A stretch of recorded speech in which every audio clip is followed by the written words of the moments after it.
Hi friends, welcome to Vidya Sivaram channel. இன்றைக்கி வந்து பூசணிக்காய் வச்சு மோர் குழம்பு தான் எப்படி செய்கிறதுன்னு பார்க்க போகிறோம்.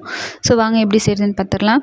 1 டீஸ்பூன் பச்சரிசி, 1 டீஸ்பூன் கடலைப்பருப்பு. இதை வந்து நல்லா கழுகிட்டு ஊற வச்சிடலாம் ஒரு 2 மணி நேரம். 3 பாக்கெட் தயிர் எடுத்துக்கிறேன். பூசணிக்காய் தோல் நீக்கிட்டு விதையெல்லாம் நீக்கிட்டு கட் பண்ணி எடுத்துக்கலாம். கொஞ்சமாக ஒரு 4 டீஸ்பூன் தேங்காய், காரத்துக்கு தகுந்த மாதிரி பச்சை மிளகா, நம்ம ஊற வச்சுருக்க கடலைப்பருப்பு, பச்சரிசி, சீரகம் 1 டீஸ்பூன்.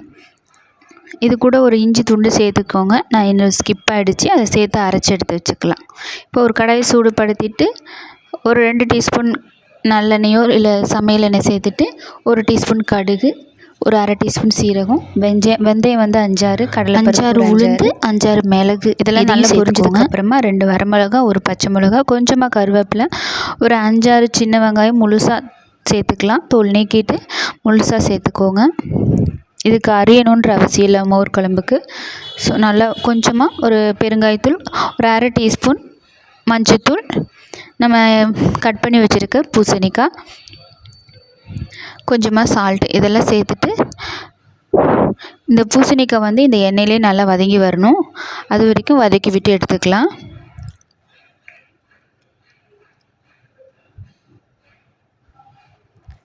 நான் வந்து எனக்கு அடி பிடிக்கிற மாதிரி இருந்துச்சு, அதனால கொஞ்சமாக தண்ணி சேர்த்துட்டு நல்லா வதக்கி விட்டுக்கிறேன். இப்போ மூடி போட்டுட்டு ஒரு 5லேருந்து ஒரு 7 நிமிஷம் நல்லா வேக வச்சோம்னாவே இடைக்கிட்ட நல்லா கலந்து விட்டுக்கோங்க, வெந்துடும். இப்போ வெந்துருச்சு. இந்த டைமில் நம்ம அரைச்சி வச்சுருந்த பேஸ்ட்டு வந்து சேர்த்துடலாம். இப்போ தேவையான அளவு தண்ணி சேர்த்துக்கோங்க. நம்ம அரிசி கடலைப்பருப்பெல்லாம் சேர்த்துக்கிறதுனால நல்ல திக்னஸ் கிடைக்கும். அதனால் நல்லா தாராளமாக தண்ணி சேர்த்துட்டு மிக்ஸ் பண்ணி விட்டுக்கலாம். தேவையான அளவு உப்பு சேர்த்துக்கோங்க. ஆல்ரெடி நம்ம 3 பாக்கெட் தயிரை வந்து அடித்து எடுத்து வச்சுருக்கோம். இப்போ இது வந்து நல்லா கொதி வந்ததுக்கப்புறமா நம்ம அந்த தயிரை வந்து சேர்த்துடலாம்.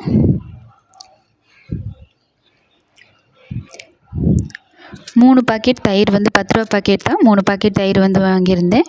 இப்போ அதை வந்து நல்லா அடித்து இதில் சேர்த்துக்கலாம். இது சேர்த்துட்டு அடுப்பு லோ ஃப்ளேமில் வச்சுட்டு லைட்டாக லைட்டாக சூடாகணும், அது வரைக்கும் மட்டும் வச்சுக்கோங்க. ரொம்ப நேரம் ஹை ஃப்ளேமில் வச்சிடக்கூடாது.